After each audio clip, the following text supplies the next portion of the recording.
Hello friends, स्वागत आहे तुमचं कामिनीज फूड किचन चॅनलमध्ये। आज आपण पावभाजीची रेसिपी बघणार आहोत। चला तर मग सुरुवात करूया। ह्यासाठी लागणार आहे गाजर, हिरवे वाटाणे, शिमला मिरची, फुलगोबी आणि बटाटे। त्यासोबतच लागणार आहे कांद्याची पेस्ट, टोमॅटोची पेस्ट, बारीक चिरलेली कोथिंबीर, आलं लसूणची पेस्ट, पावभाजी मसाला, बटर आणि बारीक चिरलेली शिमला मिरची, सोबतच लाल तिखट, धना पावडर आणि हळद। सगळ्यात आधी आपण चिरून घेतलेल्या भाज्या कुकरमध्ये शिजवायला टाकूया।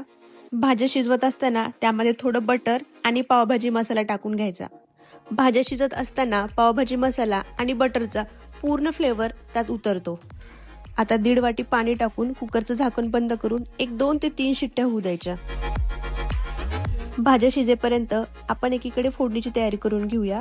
एका कढईमध्ये थोडं बटर टाकून घ्यायचं। ते मेल्ट झालं की त्याच्यामध्ये कांदा आणि टोमॅटोची प्युरी टाकून घ्यायची आणि मंद आचेवर 2 ते 3 मिनिटं हे व्यवस्थित शिजवून घ्यायचं। हे शिजवत असताना आलं लसूणची पेस्ट, बारीक चिरलेली शिमला मिरची आणि कोथिंबीर पण टाकून घ्यायची आणि हे सगळं तेल सुटेपर्यंत व्यवस्थित एकजीव करून घ्यायचं।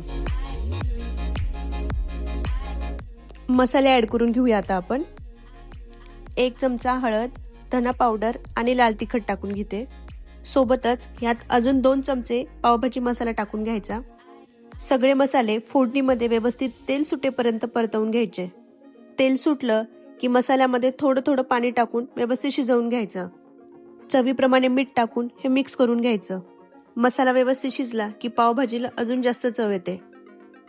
आता 1-2 मिनिटं झाकण ठेवून मसाला शिजवून घ्यायचा। शिजलेल्या भाज्यांना स्मॅश करून घेऊया। छान एकजीव झाल्या सगळ्या भाज्या। शिजलेल्या मसाल्यांमध्ये ह्या भाज्या ऍड करून घ्यायच्या। साधारण 5 ते 7 मिनिट भाज्या आणि मसाला व्यवस्थित एकजीव करून घ्यायचा आणि परत 5 मिनिटासाठी झाकून ठेवायचं। 5 मिनिट झाल्यानंतर अर्धा चमचा पावभाजी मसाला, थोडं बटर आणि चिरलेली कोथिंबीर टाकून मिक्स करून घ्यायचं। बाजूला एका तव्यावर बटर आणि पावभाजी मसाला टाकून पाव गरम करून घेऊया।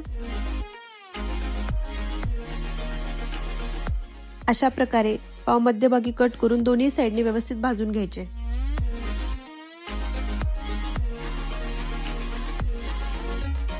तयार झालेली गरमागरम पावभाजी आता सर्विंग प्लेटमध्ये सर्व करून घेऊया।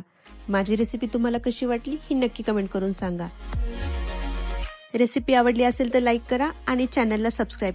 परत भेटूया अशाच एका नवीन रेसिपी सोबत। तोपर्यंत बाय बाय।